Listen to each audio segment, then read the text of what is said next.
আজকে বানাবো আমি ফুলকপি আর মাছ আলু দিয়ে। তো দেখতে থাকেন কীভাবে বানাই আমি। মাছটা আমাটাকে ভাজা হয়ে গেছে, আমি তুলে নিচ্ছি। এই যে মাছ ভাজা এখন হয়ে গেছে, এবার ফুলকপি আলুগুলো ভেজে নেব। একটু হলদি দিচ্ছি, লবণ দিয়ে দেবো। এবার একটু নুনটা টক করে দিই না, কারণ জল ছেড়ে দেয়, এই জন্য একটু পরে নুনটা দিচ্ছি।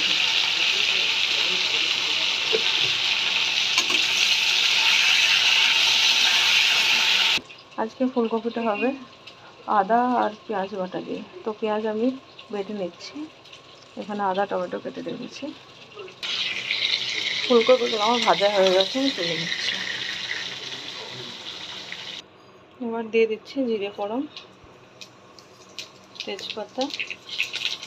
2 মিনিট পর দিয়ে দিচ্ছি এবার আদা